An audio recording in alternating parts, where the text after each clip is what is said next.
So if you are a woman listening to this and you recognize yourself in these signs, do not underestimate what God may be doing in your life. Maybe your blessing does not look like luxury. Maybe it looks like peace. Maybe it does not look like everyone staying. Maybe it looks like having the courage to let the wrong people leave. Maybe it does not look like getting everything you asked for. Maybe it looks like developing the wisdom to realize that some things you wanted were never good for you. And maybe the greatest blessing is not what God is putting into your hands, but who He is making you become. You are becoming stronger without becoming harder. You are becoming wiser without becoming cynical. You are becoming independent without becoming disconnected. You are becoming confident without becoming arrogant. You are becoming spiritually grounded without needing everyone to understand you. That is a powerful woman. So stop measuring your worth by who chose you, who left you, who rejected you, or who failed to recognize your value. Your value was never determined by their ability to see it. Walk with God. Protect your peace, guard your heart, develop your mind, honor your purpose. And when God closes a door, do not spend your entire life standing outside of it asking why. Sometimes the closed door is the evidence that God is leading you somewhere greater. You are not forgotten. You are not finished. You are not behind. If God is developing you, then even this season has clear-throat purpose. The woman God is preparing you to become is greater than the woman you had to leave behind. One of the greatest signs that a woman is blessed by God is that she eventually learns to walk away from what God did not assign to her. And this is not an easy lesson, because human beings naturally become attached to people, places, opportunities, and seasons. We invest emotionally in what we have known for a long time, and sometimes familiarity becomes so powerful that we mistake it for destiny. But something can be familiar and still be wrong for you. There are relationships you were never meant to carry into your future. There are environments that may have been necessary for one season, but destructive in another. There are opportunities that look attractive on the surface, but would take you away from your purpose. And there are people you may desperately want to keep, who are simply not part of what God is building in your life. The mature woman learns the difference. She begins to understand that losing something does not automatically mean she has lost God's favor. Sometimes the loss is the favor. Sometimes the closed door is the protection. Sometimes the unanswered prayer is actually an answer that you were not emotionally prepared to receive. Think about how often we ask God to give us something without asking Him whether that thing belongs in our future. We say, Lord, don't let this person leave me. But perhaps God is saying, I am trying to free you. We say, Lord, open this door. And God may be saying, you do not understand what is behind that door. This is where discernment becomes more important than desire. Desire asks, what do I want? Discernment asks, what is good for me? Desire asks, who do I love? Discernment asks, who is capable of walking with me toward purpose? Desire focuses on immediate satisfaction. Discernment considers long-term consequences. A blessed woman learns to think beyond the moment. She stops allowing loneliness to make decisions for her. She stops allowing fear of abandonment to keep her connected to people who repeatedly diminish her. She stops believing that being chosen by someone automatically means she has been blessed by that relationship. Because being chosen is not the same as being valued. Some people will choose you because they benefit from you. Some will choose you because you are convenient. Some will choose you because you tolerate what others would not tolerate. But God's assignment for your life requires more than someone simply wanting access to you. You need people who respect your purpose. And sometimes God will separate you from people precisely because He knows they cannot go where you are going. This is painful because we often interpret separation personally. We think, what is wrong with me? But not every departure is a judgment against you. Some departures are simply evidence that two paths have reached different destinations. You must learn not to turn every ending into an identity crisis. A relationship ending does not mean you are unlovable. A friendship ending does not mean you are difficult. An opportunity disappearing does not mean you are incapable. A season closing does not mean your life is over. It means something changed. And maturity is the ability to acknowledge what has changed without desperately trying to resurrect what God has allowed to end. There is tremendous psychological freedom in accepting reality. You cannot force someone to become who they have demonstrated they are not. You cannot make someone respect boundaries they are committed to violating. You cannot build a healthy future by continually negotiating with an unhealthy past. At some point you have to release. Not because you stopped caring, but because you finally understood that caring does not require carrying everything. And this is where forgiveness becomes powerful. Forgiveness does not mean reopening every door. It does not mean returning to the same environment. It does not mean giving someone unlimited access to you. Forgiveness means you refuse to allow the injury to become the architect of your future. You can forgive someone and still walk away. You can love someone and still establish boundaries.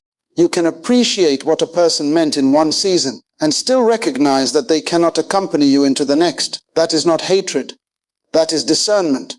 And when a woman develops this kind of discernment, her peace changes.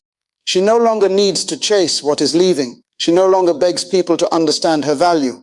She no longer spends every night trying to decode someone's inconsistent behavior. She begins to say, if it costs me my identity, my peace, my integrity, and my purpose, then it is too expensive. That is strength. Because sometimes God's greatest blessing is not adding something to your life.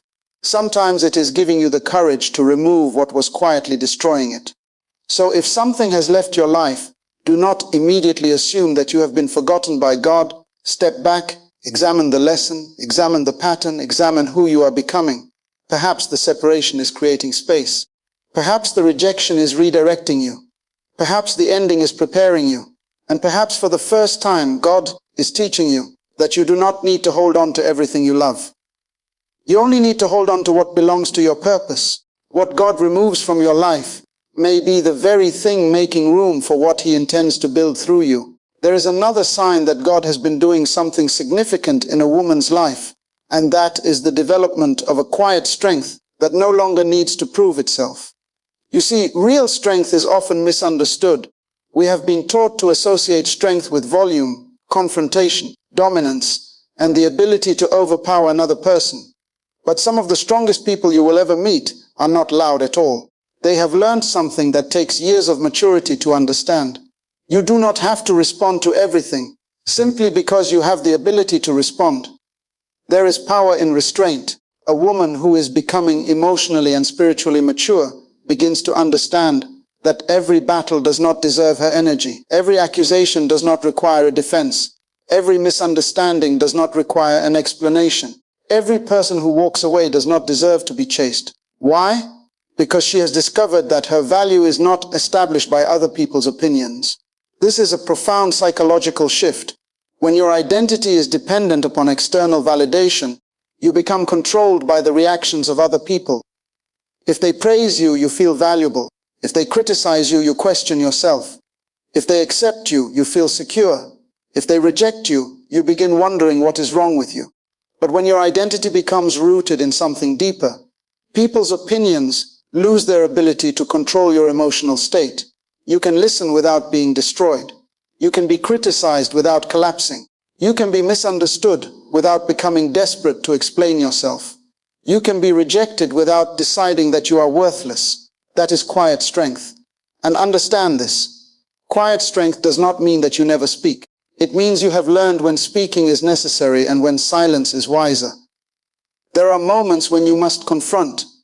There are moments when you must establish boundaries.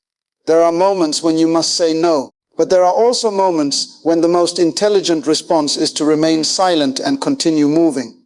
Why waste your future trying to convince someone about your past? Why spend your energy proving your character to someone who has already decided to misunderstand you? There comes a point when you realize that your life is too valuable to be placed on trial before every person who questions your intentions. A mature woman does not spend her entire life defending herself. She allows her character to speak over time. And this is where patience becomes a form of power. Anybody can react. Anybody can become angry. Anybody can send a message, make the accusation, expose the secret, or retaliate against an insult. But it takes tremendous internal strength to experience provocation and still maintain control over yourself. Snorts, that is not weakness. That is mastery. The person who can control their emotions has a freedom that the person controlled by emotions does not possess. You can be angry without becoming destructive. You can be hurt without becoming cruel. You can be disappointed without becoming bitter. You can be betrayed without becoming a betrayer. That is what spiritual development looks like in real life. God does not simply want to change your circumstances. He wants to develop your character so that circumstances no longer have the authority to determine who you become. Because if every difficult person can turn you into an angry person, they have more power over you than they should have. If every rejection can make you insecure, then rejection controls your identity. If every betrayal can make you stop trusting everyone, then the person who hurt you continues to control your future long after they have left your life. You must become stronger than what happened to you, not harder. There is a difference. Hardness says, I will never trust anyone again. Strength says, I will trust wisely. Hardness says, I don't need anybody. Strength says, I can stand alone. But I understand the value of healthy relationships. Hardness builds walls. Strength builds boundaries. Hardness closes the heart. Strength teaches the heart discernment. That is why a blessed woman can walk through difficult seasons and still remain compassionate. She can experience betrayal without allowing betrayal to become her personality. She does not deny her pain. She processes it. She does not pretend that nothing happened. She learns from it. She does not hide her wounds. She refuses to worship them. And perhaps this is one of the greatest signs of God's work in your life. You are becoming peaceful in places where you used to be reactive. Things that once triggered you no longer control you. People who once had the ability to disturb your entire day no longer have that authority. You have learned that not everything deserves an emotional response. You have learned to pause. You have learned to pray. You have learned to think. You have learned that silence is sometimes not surrender but strategy. And when you reach that level of maturity, you stop trying to win every argument, because you finally understand that winning an argument is not the same as winning in life. Your greatest victory may be preserving your peace. Your greatest victory may be refusing to become what hurt you. Your greatest victory may be walking away without revenge, forgiving without returning, and continuing forward without carrying bitterness. That is quiet strength. And when God gives a woman that kind of strength, she becomes difficult to manipulate because she no longer needs constant approval. She becomes difficult to intimidate because she knows who she is. She becomes difficult to distract because she understands where she is going. And she becomes difficult to destroy because her foundation is no longer built on circumstances. So do not mistake her silence for weakness. She is not silent because she has nothing to say. She is silent because she has learned that not everything deserves her voice. She is not walking away because she is afraid. She is walking away because she finally understands her worth, snorts, and she is not refusing to fight because she cannot fight. She simply knows that some battles are beneath the assignment on her life. The strongest woman is not the one who wins every battle. She is the one who knows which battles are not worth losing her peace. And once a woman develops that kind of quiet strength, something else begins to happen inside her. She becomes more disciplined than her emotions. Now that does not mean she stops feeling.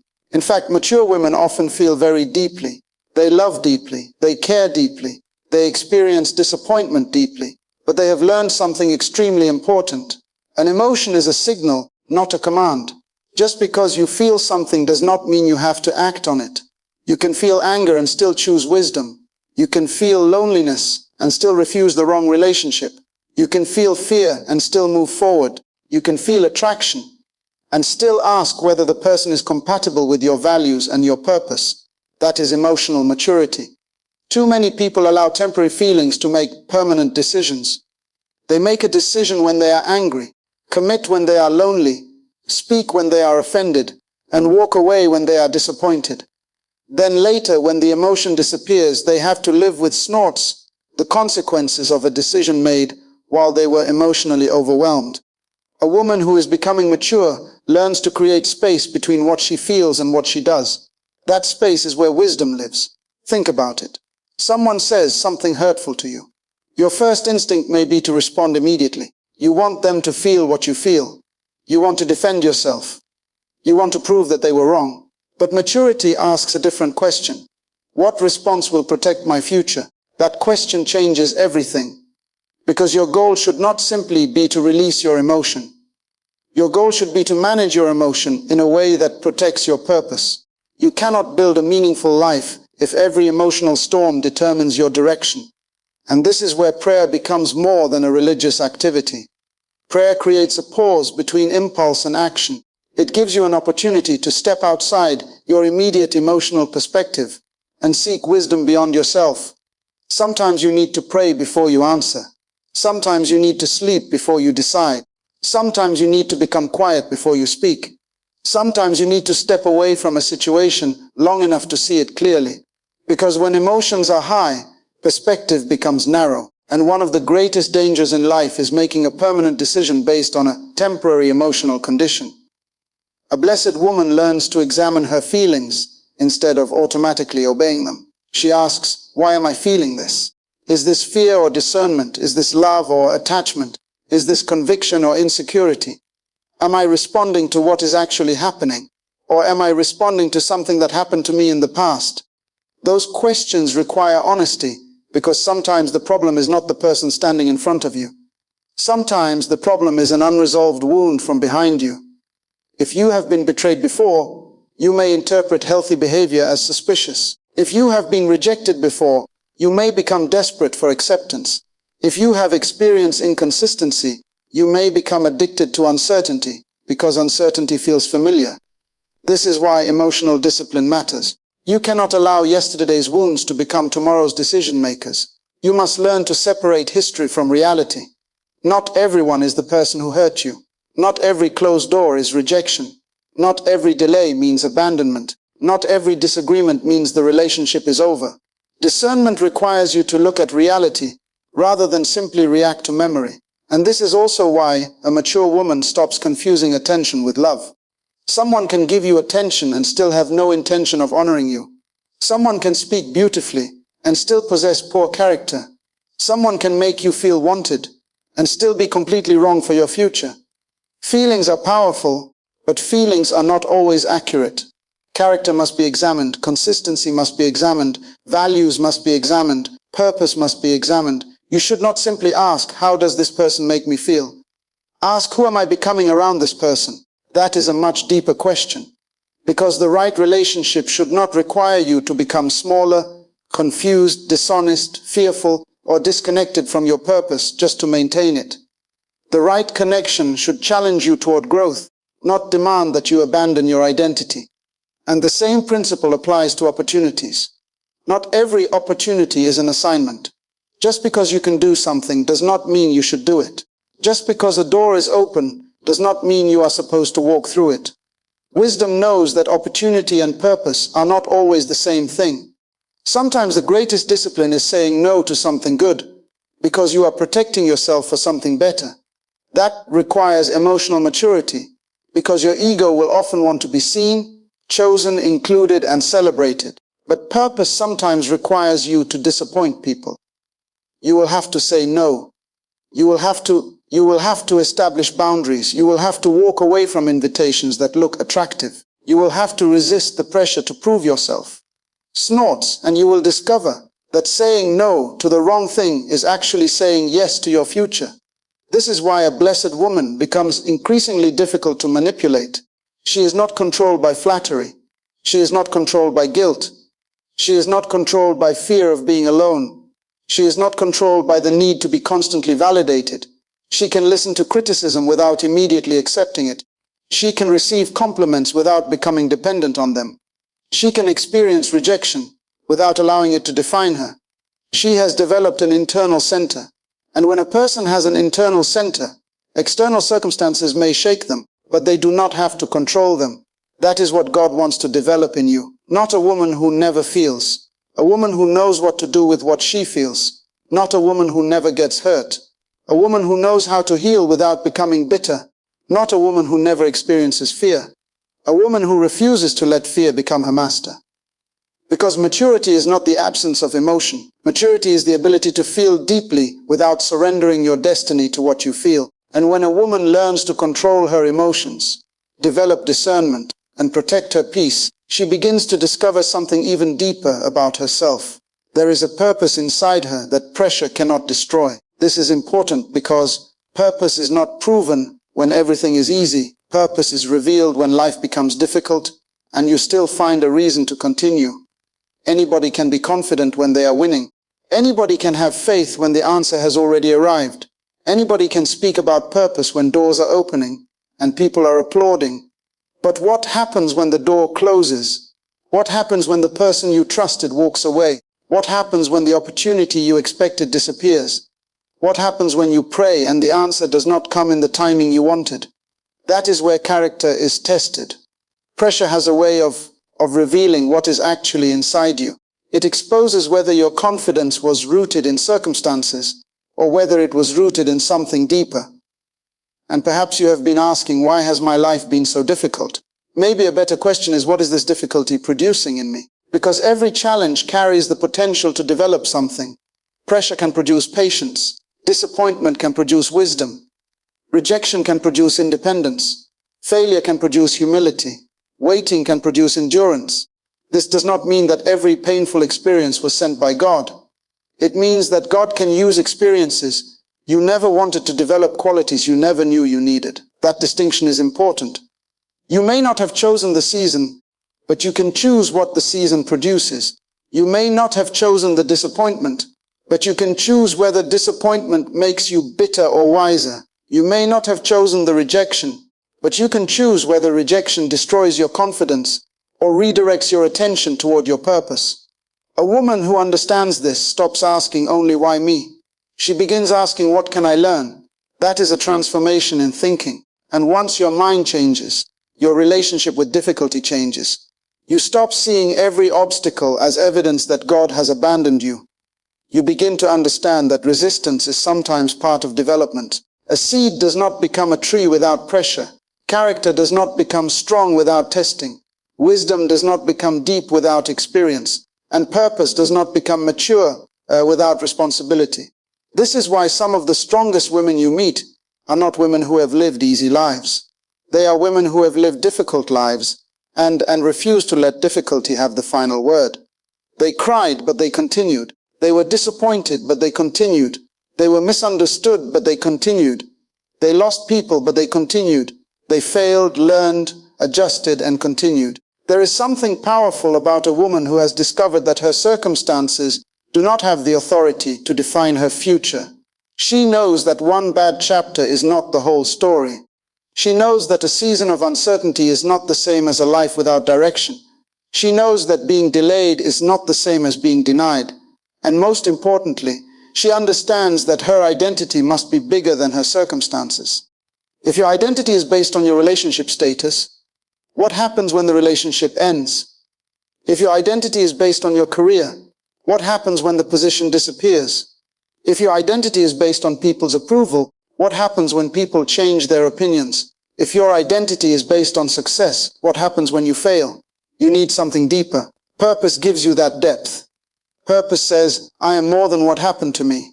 Purpose says, I am more than what people said about me. Purpose says, I am more than what I lost. And when a woman begins to understand purpose, she becomes less desperate for validation because she realizes that her life is not an audition for human approval. She does not need everybody to understand her assignment. She does not need everybody to celebrate her growth. She does not need everybody to agree with her direction. Some people will misunderstand you simply because they cannot see what you see. That does not automatically mean you are wrong. Of course, this requires humility. Purpose does not mean becoming stubborn. It means being willing to listen, learn, correct yourself, and still remain committed to what you know you are called to pursue. There is a difference between stubbornness and conviction. Stubbornness refuses correction. Conviction welcomes wisdom, but refuses to abandon truth simply because the journey becomes difficult. And that is the kind of woman God develops. A woman who can carry responsibility. A woman who can survive disappointment without surrendering hope. A woman who can experience pressure without abandoning principle. A woman who can walk through uncertainty without forgetting who she is. You may be in a season right now where nothing seems to make sense. You may look around and wonder why certain things have not happened yet. But do not despise the season simply because it is uncomfortable. You are being developed. There are things you can only learn in the waiting. There are strengths you can only discover in adversity. There are levels of wisdom you can only acquire after walking through situations you once thought would destroy you. And one day you may look back at the very season you wanted to escape and realize that it was the seasons that built you. The pressure did not destroy you. It introduced you to yourself. It showed you what you could survive. It revealed what you truly value. It taught you who belongs in your life. It taught you how to say no. It taught you how to wait. It taught you how to stand. And perhaps